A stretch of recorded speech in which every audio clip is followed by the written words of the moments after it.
I must confess, as was mentioned in the introduction, look, I've lived in this area for probably close to 20 years, but look, unfortunately, this is the first time I've ever visited you guys at Ocean Shores. And I'm most impressed with the facility here. I mean, look, it's just amazing. You know, you've got a wonderful church, but look, as I've looked at some of the rooms and the function rooms, I've got to say, even the bathrooms are just, look, they're truly amazing, the facilities you have here. God has certainly blessed.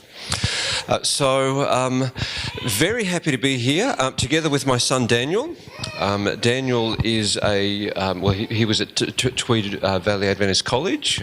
He's now in first year university, and he was born in this area, although I came originally from Sydney. Now, is there anyone else here who is from Sydney originally? Oh, look at this. We've got a few people. Yeah, look, it kind of makes sense, doesn't it? Being in Sydney, why you'd want to come up here. We certainly felt that as a family. The reason which we actually came up here, it was the influence of my wife. Now, these things happen in life, I guess. You get married, you know, we were in the Sydney area. I did some university work in Newcastle, and her dad was up in Brisbane. So we moved up there for a few years, and then finally discovered, well, the Gold Coast was actually a nicer place than Brisbane, and so ended up there. So in Sydney, I went through Wahroonga Adventist Primary School. I went through Sydney Adventist High School, which no longer exists, but nevertheless, I guess around Australia and the world, there are a good group of alumni there, and so most recently have been on the Gold Coast in the Currumbin area. What I would like to do, though, before getting into the main service part, I want to show you a few pictures. Now, can anyone guess where that picture is? Okay, sorry, I heard Russia. Is there anywhere else anyone else would hazard a guess? Sorry, what was that? USA? Well, no, no, it's not USA. Russia is a bit warmer. It's actually very warm, but it's not Russia or the USA. Ukraine, there you go. Now, Ukraine is very topical, look, for all the wrong reasons at the moment. But look, I wanted to just share a few words about Ukraine because since the year 2009, I've actually been to Ukraine more than a dozen times, have been involved in evangelistic programs in at least 20 different programs in at least 12 cities. So to me, having been there, look, it's very sad what's happening. In fact, two of those 12 cities are now under Russian occupation, and others have certainly been bombarded. Now, this picture here is from the city of Chernigov, which you may have heard of. That was one right near the north, near the border with Belarus, and was certainly one that was besieged very early, and it was very, you know, I was very fearful that, you know, that may not have stood up to the bombardment. But fortunately, look, it seems to be relatively safe now. Now, certainly a postcard scene, and look, that is very typical of the Russian Orthodox and the Ukrainian Orthodox churches, and kind of rather symbolic. I mean, you've got the cannon there at the front. This is an unusual one. Look, I had heard of that, you know, you've got these frozen rivers, and you know what, they put a hole in them, and you can get into the freezing water if you want to. Now, look, I seem to be smiling there. I assure you it's entirely fake, that smile.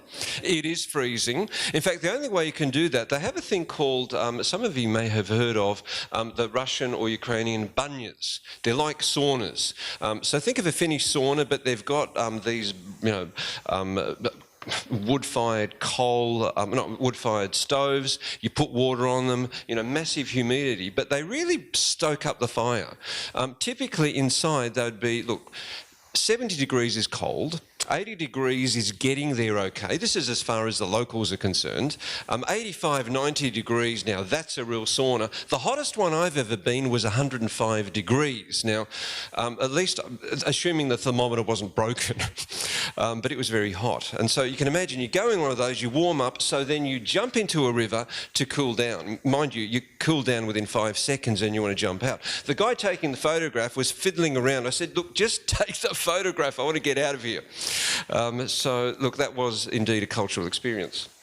Now, this is advertising for one of the programs that I was involved with, and you can see there, look, I won't translate it, but the programs that we do, we have two speakers. And so this guy here who I'm there in the photograph is excuse me, Pastor Vitali. He's the Vice President of Hope Media Group in Ukraine. So he and I did many programs, and so we'd both speak for about 35, 40 minutes. And so I would approach the topics of Christian evidences, some of the theological, some of the health issues. And he would start off with the gospel presentations, asking people to commit to following Jesus Christ, and then further doctrinal issues. So typically it was a two-week program, but you can imagine in those 2 weeks, if there's two presenters, it's effectively like a 4-week program. So they got a lot of content very quickly, and it really met, I think, the questions and the needs of the people there. And that was really quite an experience being involved there. Now, this is just an example of one of the meeting halls, and typically we did them in churches. We saved money by not hiring expensive halls, as used to happen a lot in probably a decade or two ago. The idea was that the church would actually do a lot of work in the lead up by having a lot of different groups. They might have walking groups or other exercise groups, maybe English language study groups, various social groups, and they would make connections with the community, and then they would invite to our program. With our program, we didn't actually do the version of, Dead Men Tell Tales or Egypt, not to say that that doesn't have its role, but we were quite unusual. In advertising, we were very upfront about what the program was about. We even listed our topic titles in most cases, so people knew exactly what they were attending. And we ran it in the church, because what we had been told is that we could run a program and pay lots of money into a hall, but people would attend that. But then when you transition to the church, many of the people actually didn't come across. But if you had it in the church, they already knew the church community. Many of the people coming along had already made friends with people in the church. Then it was a much more seamless transition to become church members. And in fact, the people then who made the decision, and the ratio was very high, something like between 1/4 and 1/3 of people who actually attended the programs made decisions and became church members. That was because the church had worked very effectively in making the connections, because it's a lot of it is to do with relationships with people who are friends and who are relatives in that community. And so this is an example of one of the meetings. Now, this is one of the English classes, and one of the attractions that supposedly was there, it seems everyone in Europe wants to learn English, and Ukraine is no exception. And so for an hour before each meeting, and look, I'm not sure whether you noticed on there, but we had meetings at least 2, sometimes 3 times a day at different sessions, different venues. And for an hour before, there would usually be one of the church members who was an English teacher would run English language classes. And that was a big attraction, particularly for the young people who wanted to come along and learn English. So they may not have been as interested to come to the program, but they definitely wanted to come to the English language classes, particularly if there was someone who was from an English-speaking country who was a native speaker. So that was actually quite attractive for them. And so many of them came, and we had, some good conversational time. The local teacher ran it, but there was a chance for discussion and dialogue and questions and answers in that meeting. And of course, a lot of the question and answers would deal with religious and spiritual topics. And that was a great opportunity to share good news there in the English language class and invite those people to come and stay for the meeting, because they could hear English language, because I was interpreted into the local language. And so many of them stayed. And so this was one of the young people who was baptised, and this is a picture of the baptism. of some of the people afterwards. And you can see there the guy in the middle, he was one of the guys you could see in the picture who was with the English group. The only reason he came to the programs was for the English language, but he ended up staying for the presentations, for the program itself, and he was one of the young people who made a decision. So English language, interestingly, can be a very effective motivation for people to come and attend those meetings. There's a lot more I could say about Ukraine, as you can imagine. Oh, I should just mention about Vitaly, who I worked with.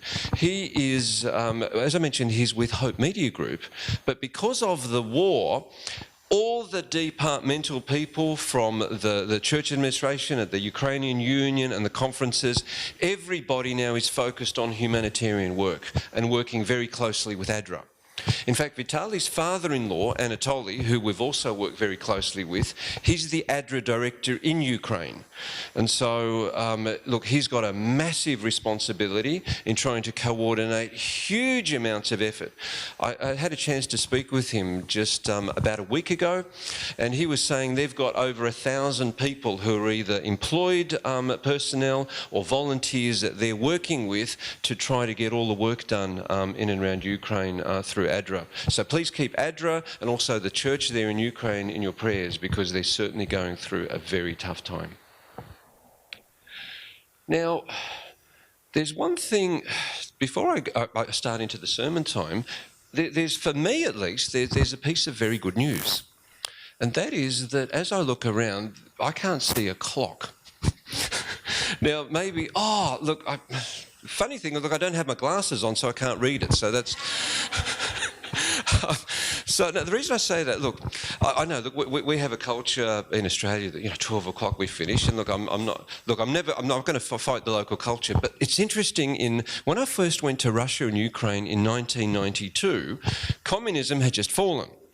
And of course, the church was very, suppressed during the communist times. And so when they were free to meet, they were so excited to meet, because they didn't have to meet in, someone's house with one or two people trickling in every 5 or 10 minutes, starting 2 hours before, so they could meet there without arousing suspicion. I mean, that's how it used to be. So now they could actually meet openly, and they were very excited about this. And so, look, if in their main Sabbath service, if the preacher finished at 12 o'clock, they went home disappointed, thinking that the preacher had nothing to say. If the preacher finished at 1 o'clock, they thought, well, okay, that's acceptable. But if the preacher went to 2 o'clock, well, now that was good, because the preacher really had something to say. Now, look, I know you're worried here. Look, no, it's all right. I do understand. I'm in Australia now, and so, look, I will endeavour. In fact, I seriously, I can't. I'd probably need glasses. This is good. I'll take this out sometimes and have a look. But the good news is you guys had so few preliminaries that we've actually got time today. So thank you for that. Very often, if you visit a church, they do so many preliminaries, you might start 11:45 instead of, 11:15. So that's great. Now, the interesting topic, is your faith a waste of time? Provocative, but not as provocative as the one I really thought I was going to do to start with. The original title I wanted to use was How to Destroy the Christian Faith, but I thought some people might not like that title very much, so I thought I'd use the title, Is Your Faith a Waste of Time? Now that's really quite a provocative question, because here we are, we're attending church faithfully week to week. Our Christian faith is an important part of our life and our being, our identity, who we are. It seems challenging then to ask the question, look, is your faith a waste of time? We certainly don't want to think that, but look, as we look around society, look, I think of Daniel, he's attending university now. Well, look, the presupposition at university is that, well, you don't take God seriously. God is not involved in any of the academic disciplines unless in a peripheral role. Maybe if you're studying psychology, you might study the psychology of God or the belief in God, or you might do sociology. But certainly, in most of the disciplines, God is entirely ignored, if not laughed at. You look at the media, the mainstream media today. God isn't taken particularly seriously. There might be religious affairs editors in some of the newspapers or, some of the television programs, but, religion is not often portrayed in, a favourable light. It's not really part of the public debate or on the agenda as much as certainly I would hope, and probably you would hope as well. It's not taken that seriously. And so for many people, faith is not something of much importance at all. For us, obviously, much more it is. But we need to consider the question, is our faith a waste of time? Because there are so many challenges to our faith. We really want to be solid in our faith and I think have reasons why we believe. Now, there's many that we could go through, but today there's one particular issue that I think is very critical. In fact, the Apostle Paul told us how we can destroy the Christian faith. He actually tells us that if not for a particular major event, our faith is a waste of time. Now, you might wonder what I mean by this. Well, look, let's have a look at the words of the Apostle Paul himself. So in 1 Corinthians chapter 15, verse 14, it says, if Christ has not been raised, our preaching is useless, and so is your faith. So if Christ isn't actually raised from the dead, what's that mean? I'm wasting my time here, you're wasting your time here. There's no point. Look, it might be good in terms of a friendship group. It might be good in terms of a society which you belong to, a community. And many people, the sociologists, will look at religion saying, yes, it plays an important role in society, not because it necessarily is true, not because there's necessarily a God, but because it is a way of organising community that can be positive and productive. But if that's all there is to it, well, is that what we really want? Is our faith positive or is it futile? Now, look at what the Apostle Paul says. Wow, that jumped 3. Okay. There you go. And he says further in the same chapter, and if Christ has not been raised, your faith is futile. You are still in your sins. Then those also who have fallen asleep in Christ are lost. If only for this life we have hope in Christ, we are to be pitied more than all men. The Apostle Paul doesn't pull any punches on this. He's very clear. If Jesus Christ is not actually physically, bodily, in reality raised from the dead, then it's all a waste of time. And in fact, we're to be pitied more than other people. If we're deluded, if we've got it all wrong, then we've got a problem here. That is, if Jesus is not raised from the dead. So you can see here how important this issue is of the resurrection of Jesus Christ. If it didn't really happen, we've got a problem. There's another passage, this is early in the chapter in 1 Corinthians 15, where Paul says, for what I received I passed on to you as of first importance. So this is not something peripheral. This is what Paul is saying in his own words. This is of first importance. That Christ died for our sins according to the Scriptures, that he was buried, that he was raised on the third day according to the Scriptures, and that he appeared to Peter and then to the 12, etc. And then it lists a whole bunch of other people who he appeared to. Now, to the Apostle Paul, this is central to his faith. The death, the burial, the resurrection of Jesus Christ, and the fact he mentions that many people saw Jesus alive after he was raised. So what I want to do is very briefly, just with some dot points, so look, everyone's on the same page, run through what the New Testament actually says about all of this. And so let's run through that. It says, Jesus was put to death by crucifixion on Friday afternoon. A Roman soldier pierced his side with a spear, blood and water came out. The body was wrapped in a clean linen cloth, and the body was placed in a solid rock tomb. A large stone was placed across the entrance to the tomb. An official seal was affixed to the stone. A Roman guard was placed in front of the tomb. Early Sunday morning, there was a great earthquake, and an angel rolled back the stone from the door of the tomb. The guards shook for fear and became like dead men. Mary Magdalene and the other Mary were the first witnesses of the resurrection, and an angel told them to tell the disciples that Jesus was alive and would meet them in Galilee. The soldiers were bribed to say the disciples stole the body while they slept. The soldiers were promised protection if this came to the attention of the governor. So look, that's a really quick synthesis of the Gospels in, the dot point facts of Jesus' burial, death, burial, and resurrection. Because we'll come back to some of these points in a few moments. Now, that's all well and good. Someone say, well, look, okay, the New Testament tells us about this, but look, was there anyone who saw him alive after? No, you can say these things, but look, were there any witnesses? Did anyone see Jesus alive after he was resurrected? Well, let's have a look. In actual fact, the New Testament has a lot of references to people who saw Jesus alive after he was resurrected. Now, so on the Sunday morning, there was a Mary Magdalene and the other Mary. Then there was Cleopas and his friend.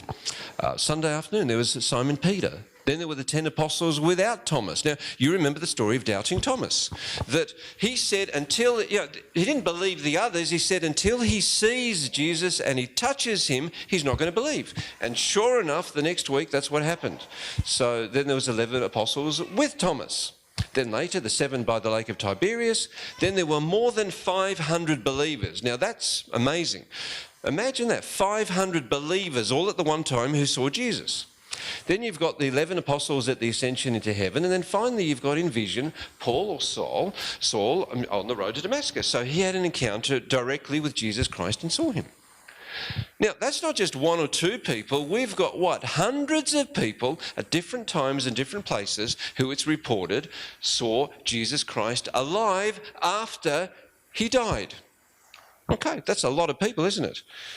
Now, at this stage, people might say, well, can we take the resurrection story seriously? Now, look, if we look at just at the New Testament, it's very clear. I mean, the story is clear. It's not just in the Gospels. It's right through the rest of the New Testament. The resurrection was critical to the faith of the early Christian church. You look at the book of Acts. What were they doing? It seems like every sermon, the thing they emphasized was the resurrection of Jesus Christ. This wasn't some peripheral teaching. This was core of their identity, of their belief, what they thought reality was all about, the resurrection of Jesus Christ. People will say, well, hang on a minute, but this is a New Testament, and some people will criticize the New Testament and say, well, look, okay, that's a religious book, it was written for a particular persuasive purpose. How can we accept it as solid history? Look, is there any corroboration? Is there any other evidence that, these things happened, or can we take it seriously? All right. Well, let's make a point about the New Testament. See, some people will say we can't believe the New Testament because it's not reliable. Well, okay, an interesting question would be, well, look, what criteria would that person use to evaluate any piece of ancient literature? Well, that's fine. It's easy enough to make the accusation, and, maybe other people who they've heard will make that accusation. But hey, well, look, if you're going to say that something's unreliable, isn't it reasonable to think, well, hey, you need to come up with some criteria how you're going to judge whether it's reliable or not? I mean, do you think that's a fair question? Because, it's easy enough to make the assertion. All right. So this is the point. Let's have a look at some major criteria that we can use to evaluate any piece of ancient literature. Well, the first one is, what does it claim to be? Now, if it claims to be a work of fiction or poetry or, some sort of other or mystical religion, well, okay, well, let's look at what it claims to be. But in the case of the New Testament, it claims to tell us the real historical facts about Jesus Christ, about the early Christian church, and it claims to be telling us true facts. It tells us about certain people, places, geography, cities, countries, events that happened. It is entirely a historical book, so we need to treat it as a historical book. Now, that's a whole other topic about, looking at its history, but many people have looked at it, and in fact, many people criticise Luke, the writer, Luke who wrote the Gospel of Luke and also Acts of the Apostles, and 100 years ago, they criticised him as being unreliable. But as we have discovered more about archaeology and other historical references, it's now regarded that Luke was one of the finest of historians. So had we accepted the wisdom of 100 years ago, we would have, sort of marginalised him, but now we actually realise he's actually one of the best historians. Well, so that's it. Now, the other thing is, look, how many manuscripts do we have? If it's just like 1, 2 or 3, which is like most of ancient literature just has a handful of manuscripts. But, we accept it as being reliable. The New Testament has approximately 25,000 manuscripts. Many of them might be fragments, but from relatively early in the first few centuries of the Christian era. And there are more manuscripts of New Testament or fragments than any other piece of ancient literature. In fact, the next closest is Homer's Iliad with just under 1,000. But in many cases, there might be a handful, 5, 10, 20, compared to thousands and thousands. Now, another critical point is how early were they? It surprises many people to know that many pieces of ancient writing, it's a gap of even 1,000 years or more from the time when these were first written to when we have our earliest copies. And this was actually even an issue, for the Old Testament, because the old Masoretic text we had, there was a 1,000-year gap, and people said, how do we know it's reliable? Well, of course, when the Dead Sea Scrolls were discovered, we actually had manuscripts that were 1,000 years earlier, in fact, just centuries after they were first written. And when they compared them, they were almost identical. So, we actually had very good evidence then that the Old Testament that we have is reliable. And of course, it predated Jesus Christ, who quoted the Old Testament. But when it comes to the New Testament, we have the earliest fragment is from some verses from the Gospel of John in the very early part of the 2nd century. And when we consider John probably wrote it around AD 80 or probably even 90, that's within 20 or 30 years of him actually writing the original. We have the earliest fragments. And then we have a lot of others, through the next 50 to 100 years. We have the entire New Testament, within a couple of hundred years of the time that it was written. Very different to a lot of ancient literature. The other thing is, it's eyewitness testimony. It's not someone who heard it from someone else. The manuscripts we have, they are eyewitnesses talking about what they had. So in a court of law, you can accept eyewitness testimony. But if it's hearsay, it's not going to be acceptable.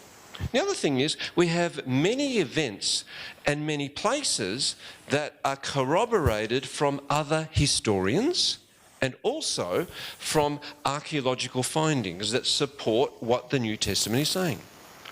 And so the evidence for the New Testament is far superior to any other piece of ancient literature. There was one academic, one professor, who put it this way. He said that if we are going to reject the New Testament as being unreliable, then we call into question the entire manuscript basis of ancient history, simply because the New Testament has more evidence for its reliability than any other piece of ancient literature. So that's pretty strong stuff. So when the New Testament is telling us about these kind of things, talking indeed about a resurrection of Jesus, we're actually talking about a manuscript that is exceedingly reliable by objective criteria that we can apply to any piece of ancient manuscript. Now, I think that's important. But then at this stage, there's another question that will come up, because if you go to the universities, they're not going to be particularly teaching about the resurrection in terms of historical fact. So people will say, well, you can't prove it scientifically. Well, you know what? You don't prove any event historically in the scientific method as a usual practice. You do it by looking at evidence. Now, science is good for science, but what do? If we ever look at, say, a historical event, if we, let's say, look at if something happened, a crime was committed, what do? We go through a legal process. And the legal process says we look at evidence, we look at eyewitnesses, we look at other supporting manuscripts or documents or whatever. We need to investigate it in a different way that is entirely different to a scientific method. And so as we apply legal process and historical inquiry, that's very different to a scientific process, because an event like a resurrection is not a science. It's not something we put in a laboratory and try to repeat it. We look at it in terms of the evidence supporting it. See, there's another thing as well, because there is a philosophy or worldview that's very prominent. In fact, it's the basis of most disciplines. It's called materialism. It could be scientific materialism in the scientific world, naturalism. Look, it's the idea that the universe is all there is, that the physical is all there is, and that the supernatural cannot happen, and that God does not exist. Now, it's very interesting. If you have a worldview that simply says there is no God, there is no miraculous, well, guess what? You have to explain away a resurrection some other way. Which is why you read a lot of people come up with a lot of different theories of what might have happened without accepting the fact that it could have happened. So this doesn't come from evidence, it comes from a worldview that says God doesn't exist, the physical is all there is, miracles can't happen, a resurrection is impossible. So if we can, if we have a universe where God does exist and God intervenes, in fact, God brought it all into being, then miracles are not only possible, but they are to be expected. You can see the difference on your worldview, what it's going to do with your interpretation of evidence. Now, look, there's a whole other topic we're to go through, which is a relationship between science and religion. Because you can have the same fact, but depending on your worldview, whether you believe that God exists or doesn't, you can interpret those facts differently. And this is what we're looking at in terms of resurrection. So what I want to do, though, is, look, fine, we've established, I think, that the New Testament is reliable. We've established, I think, that it's important where you're coming from in terms of whether miracles are possible or not, indeed whether God exists or not. That's a different question. But the thing is there evidence? How do we get past this supposed impasse? If someone is saying, well, hey, look, I really don't want to go there, but I'm willing to look at the evidence. Well, I think that's what we need to do. We need to look at the evidence. In fact, as we look at the history surrounding Jesus Christ and the early, that period in Palestine and the early Christian church and its history, we can look at, and what I want to do is look at 4 historical facts. Now, these are facts which are widely accepted by most scholars, whether they believe or don't believe. So what I'm going to do now is not even presuppose that somebody believes that the New Testament is the authoritative written word of God. Now, look, of course, most of us will believe that. But what I'm going to do is run through it. Let's just say we start from the premise that the New Testament gives us reliable history.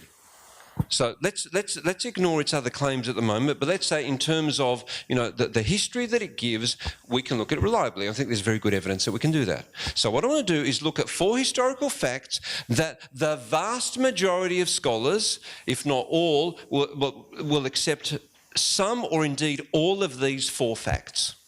So let's run through them. The first one is that Jesus was a real person of history and died by crucifixion. Well, you're not going to get a lot of argument about that, but you will get some. You will have some people occasionally make the statement that Jesus was not a real person of history. Very rare, but you'll find that. The problem is that there's overwhelming evidence that he actually was a real person of history, including some of the top historians of ancient times. So if we look at Tacitus, who some describe as the greatest of the Roman historians, so he wasn't Jewish, he's a Roman historian, said Christus, the founder of the name, was put to death by Pontius Pilate, procurator of Judea in the reign of Tiberius. I mean, look, that's pretty strong historical fact by one of the greatest historians. But then you've got Josephus, who says, when Pilate, upon hearing him accused by men of the highest standing amongst us, had him condemned to be crucified. So there again, you've got Josephus, who wasn't a Christian. He was actually a Jew who then turned and worked for the Romans. I mean, he wrote a history. I mean, look, it's highly regarded. People, will dispute some aspects of it, but it's very clear here. He's talking about Jesus, and what's more, it's actually saying condemned to be crucified. Now, there are more than 17 references outside of the New Testament that actually make reference to Jesus Christ as a person. So there's no doubt whatsoever that Jesus Christ was a historical person. And that's not even counting the strong evidence from the New Testament itself that, as we've just looked at, is the most reliable of the ancient manuscripts. So some people will say, though, and you might have heard this, they say, well, look, Jesus didn't really die. He just was very unwell and, look, they just resuscitated him. Well, okay, what's interesting, I remember even in the 1990s, there was an academic from Sydney University called Barbara Thiering who came up a book, I think it was called Jesus the Man or something similar, and she was on ABC television with this big, series, and it caused quite a stir in the early 90s because her claim that Jesus didn't really die, he swooned and, he was resurrected. Not resurrected, he just was revived. And so, and many people have said this over the years. And you can see, look, there's, if someone doesn't believe in miracles or the resurrection, these are different theories which can come up to try to explain it. The problem is this. Well, first of all, Jesus was beaten to pretty much an inch of his life, before he even, got to anywhere near the crucifixion scene. Many people died under such beatings. He was too sick too beat up to even carry his own cross. So someone had to carry it for him. When he was on the cross, they were surprised that he died so quickly. And, well, hardly surprising, with all the things he'd been through. Then, remember, the Roman soldier didn't break his legs because he saw that he was already dead. Then there was a spear that went through his side, and there was blood and water came out. These are reported. Then, he was basically taken down and wrapped up in these, gums and spices. John reports that, he's wrapped up in all of this. Now, what's more, people didn't survive crucifixion, and we know medically now that, look, when you're beaten that badly, and, as we know, the beatings, the skin is just ripped. There's a thing we know about called infection. They may not have, had the medical awareness that we do now, but without appropriate treatment, well, guess what? Most people will get bad infection and get septicemia. The infection will spread. There's a real problem there. Look, could Jesus have survived crucifixion? I would say it's impossible that he survived crucifixion. It would take a miracle in its own right, and hey, guess what? We're actually talking about a miracle. So it's very clear, the first point, that Jesus certainly was a real figure of history, and he died by crucifixion. So that's the first historical point, and you get almost unanimous agreement from the scholars on this. Now, the second point is, the writers of the New Testament believe that Jesus rose from the dead and acted on that belief. Now, I don't think anyone's going to dispute that, and people don't. Well, look, they believed it. Why? Well, okay, they were willing to preach this, and most of them died for their belief in the resurrection. So, putting aside whether it was true or not, the point is I don't think we can argue the fact that these guys really believed it and they acted on that belief. So they preached, they journeyed through, the then known world to try to tell this good news of Jesus Christ and the resurrection. Now, the other thing is, at this stage, people will say, well, maybe they just got together and they had a conspiracy. They just made up the story. They thought, well, look, maybe if we come up with this story, we can create a religion and people will follow us and, we'll become rich and famous and all the rest. Is this possible? Well, the problem is, first of all, they had to be willing to die for their faith. Most people are not going to do that. And they did it despite, persecution and the fact that they did lay down their lives. The other thing is, it's very difficult ethically when you look at their teachings, which are of the highest ethical standards, following on from the teachings of Jesus Christ, who even his critics say that his teachings were some of the best, if not the best, that history has known, then it just doesn't make sense that they would make up such a belief that they're willing to die for, but do it all for some sort of conspiracy or some sort of fraud. It just doesn't resonate. It doesn't gel. Other people might say, well, hang on, maybe they hallucinated. Maybe they thought that they saw it, but, something else was happening. Well, the problem with hallucination is, it's a very individual experience. Jesus appeared, as we saw, to many people, in fact, hundreds of people, at many different times in the time after his resurrection. So what happens then? Well, you don't, if you put a group of people, if we gave everyone here mushrooms and we had hallucinations, is everybody going to have the same hallucination? Of course not. So the point is, it just doesn't make sense that they all hallucinated. But this is it. We see that Thomas, he actually doubted, and he wouldn't believe until he saw Jesus and touched his side. The hallucination idea just doesn't work. But then this comes into the third historical point, and that is neither the conspiracy theory nor the hallucination theory explain the third historical fact. And that is that the tomb was empty. You can make up whatever theories you want, but hey, there's an empty tomb. We've got a problem there that we've got to explain if we're going to disbelieve the resurrection. Because you remember, the official story was that the authorities said, well, look, the disciples stole the body and they bribed the soldiers to tell this story.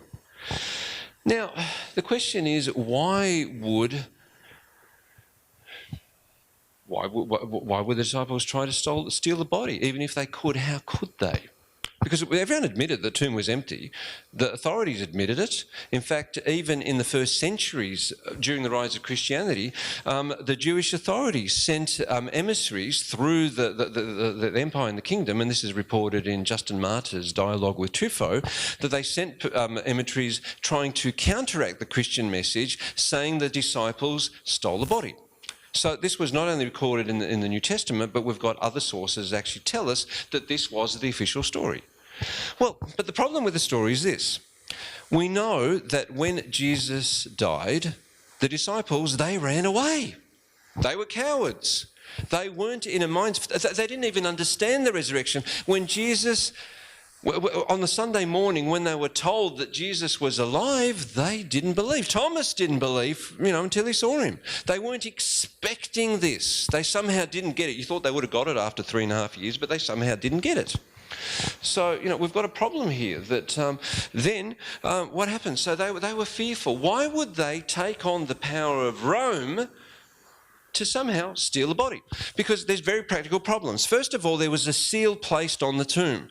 To break a Roman seal was a death penalty. Why would these guys do that? Then there was a Roman guard in front of the tomb. Now that was, we think it was 4 soldiers, but we know that the guard was strengthened, so there were probably 8 soldiers in front of the tomb. Now, hang on a minute, you're going to what? You're going to come up to a tomb with 8 Roman soldiers. I mean, the Roman soldiers had a fierce reputation, and for very good reason. They didn't go to sleep at the post, because to do so would be punishable by death. And if an infringement had occurred and it wasn't sure who had done something, they cast lots because someone would be punished anyway. The Roman soldiers did not go to sleep at the post. But let's say the disciples came up, and let's say that they were asleep. Well, your next problem is you've got a 2-ton stone in front of the tomb that somehow the disciples would have to move the stone up an incline without making noise, because if the soldiers were asleep, do you think maybe they would wake up if someone tried to move a stone that would weigh 2 tons right next to them? I think so. So somehow they had to move the stone. Then the next problem is that the body was there, wrapped up in all these linen cloths with gums and spices, and John reports that when the tomb was empty, these linen cloths were there lying neatly. Now, that doesn't make any sense. You're the disciples, you run in, you take the body, but let's say we unwrap all this stuff, we leave it neatly behind, and then we take... Something doesn't add up here. Next point is that women were reported as the first witnesses of the resurrection, which someone making up the story would never have done, because women were not valid witnesses in a court of law in those days, which is very sexist from our perspective, but that was how it worked then.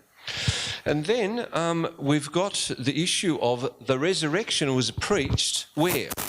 Right there in Jerusalem a few weeks later. And what was the result? 5,000 people at least believed and were converted just weeks later. Now, this wasn't, they didn't preach it, then at that stage somewhere in part of the empire where no one had ever heard of them. This was done right here where these events happened. It would have been easy for the authorities to say, well, hey, you've got the wrong tomb, or no, this is it here. No, it didn't happen. There were thousands of people believed, and then they kept multiplying. It's not as if there were 5,000, that was it. They kept growing and growing. The only explanation that makes sense is that the tomb was empty, and what's more, that people had seen Jesus alive afterwards, and guess what? You tell your family, you tell your neighbours, something amazing has happened here, and this is why the Christian church just grows exponentially. So the idea that, certainly the tomb was empty, and, any theory that says the disciples came and stole the body just doesn't actually hold water. Now, we've got this passage here in, again, 1 Corinthians 15. For what I received, I passed on to you as of first importance, that Christ died for our sins according to the Scriptures, that he was buried, that he was raised on the third day according to the Scriptures, and that he appeared to Peter and then to the 12. After that, he appeared to more than 500 of the brothers and sisters at the same time, most of whom are still living, though some have fallen asleep. Then he appeared to James and to all the apostles, and last of all, he appeared to me also as to one abnormally born. So, as you can see there are a heap of people that Jesus appeared, and that 500 at one time. Look, if you had a court of law and you had 500 witnesses lined up saying, we saw Jesus alive after, he was dead and we saw him alive, well, that would be a pretty compelling case. But we've not just got those 500, we've got other people at other times as well. Is it any wonder that the Christian church grew so rapidly when you've got all these people who actually saw Jesus afterwards? There's something here that the historians have to explain. And the next point actually is something that really the historians need to grapple with. The fourth point is, and this is a fourth historical fact, and that is Christianity grew rapidly despite persecution and being countercultural. So what do we mean by that? Well, it was hard to be a Christian. It's not as if for the first few hundred years it was something that gave you societal status or prestige. It wasn't the trendy thing to do. In fact, these guys suffered for their faith. You've got a picture there of the Colosseum, and there were many who died in the Colosseum in Rome. But before then, there were persecutions. Around, not only in Jerusalem was it tough, but in other parts of the empire it was tough. So, why would you be a Christian unless there was a really good reason to be a Christian? It's not as if you are in fertile soil in your culture. You see, the ancient world did not understand the concept of resurrection. It wasn't in other cultures. Even the Jews didn't really have it as part of their consciousness. So to go and say that you had this guy who was resurrected from the dead would have been a cultural barrier. So the Christians were saying something that was not an idea that was that easy to accept. But it gets even more difficult because Jesus died on a cross. Now that was just a crazy idea that you would ever worship someone who died on a cross. I mean, it was not only in the Jewish society was bad, in terms of the Old Testament saying anyone who is on that tree is cursed, but in Roman society it was reserved for the worst of the worst, and to worship someone who had died on a cross was just unimaginable because the cross was the biggest shame there was in that culture. So why would you accept a religion where the founder died on the cross, but also you're saying that he rose from the dead, an idea that was foreign to the ancient world? You can see how difficult it would be for Christianity to take hold. And in fact, it really, from a historical point of view, it comes to the natural conclusion that the only explanation for the fact that there was the empty tomb and the fact that Christianity grew so rapidly is that Jesus Christ actually rose from the dead. Because had he not, there is not any way that it's explicable how Christianity could have grown so rapidly when the whole thing looked like a failure when Jesus had died. His disciples ran away. They were cowards. They thought it was the end. Everyone thought it was the end. It was over. And somehow you have a Christian religion that says Jesus was resurrected and it takes over the world. The only way that's possible is that if it really happened. And as we can see, the evidence is pointing very clearly to the fact that it happened. You can look at these various other theories that try to explain it away, but as many critics have looked at it and trying to destroy Christianity by looking at the resurrection and trying to disprove it, many of them have come to the conclusion that Jesus actually rose from the dead and he actually is who he says he is. And some examples you may have heard of. Josh McDowell did exactly that, tried to disprove Christianity, Christianity, became a Christian. You got Frank Morrison, who was a journalist. He wrote a book, Who Moved the Stone? He originally set out to disprove Christianity. More recently, Lee Strobel, who's done a lot of writing, investigative journalist. He looked at these issues. His wife became a Christian. He thought this is nonsense. He investigated it. He became a Christian. These guys did it because of the evidence that clearly points to the fact that Jesus actually rose from the dead. Fascinating quotation here from a guy by the name of Neil Foster, who is an academic at the University of Newcastle. And he's actually currently an associate professor in the law school at the University of Newcastle, just, south of here. And this is taken from a paper he presented at conference, Jesus, Dead or Alive, A Lawyer's View of the Evidence for the Resurrection. That was at the second annual Australian Conference for the Academy and the Church. That was in Brisbane. I didn't actually go to that, but a friend of mine did, and I've got a copy of the paper. Very interesting reading. But within his conclusion, he says, look, but in the end, the New Testament writers, present a compelling case for the fact that the man Jesus rose from the dead. Now, this is very interesting because this is an academic in law, and he looked at the evidence from the New Testament, from other history. He looked at the evidence that would be admissible in a court of law in the state of New South Wales right now, according to the laws that we have in place now in the 21st century. And he looked at what is admissible evidence, what is not admissible evidence, and as he evaluated that, he said the case is right there. It's compelling, the fact that as you simply look at the evidence is compelling that Jesus actually rose from the dead. I think that's fascinating. Now, there's also another a lawyer, and this was Lord Darling. Now, this was some time ago, but he was a Chief Justice in the UK, in England. And he was one of the chief law, the judges in the country. And he looked at this whole issue of the resurrection, and he has a fascinating conclusion. Now, I should mention Lord Darling was an expert on evidence. What was admissible, what wasn't admissible in a court of law. And he makes the following comment. He says that the crux of the problem of whether Jesus was or was not what he proclaims himself to be must surely depend on the truth or otherwise of the resurrection. On that greatest point, we are not merely asked to have faith. In its favour as a living truth, there exists such overwhelming evidence, positive and negative, factual and circumstantial, that no intelligent jury in the world could fail to bring in a verdict that the resurrection story is true. I mean, it's pretty powerful stuff. I mean, that's a very strong statement, but, from a guy who's actually got the credibility to make that statement.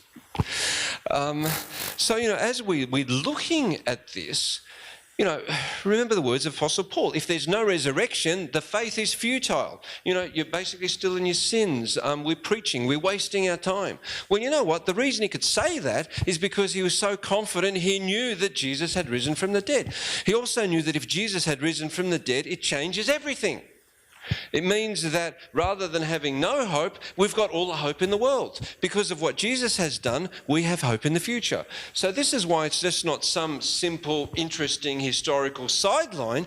This is central to our Christian faith and our Christian identity. Because that's the next question. Well, does the resurrection of Jesus really matter? Well, I'd say, of course it does. And look, here are some of the texts in the New Testament that actually speak about it. The first one we've looked at, but look, if Christ has not been raised, your faith is futile. You are still in your sins. Then those also who have fallen asleep in Christ are lost.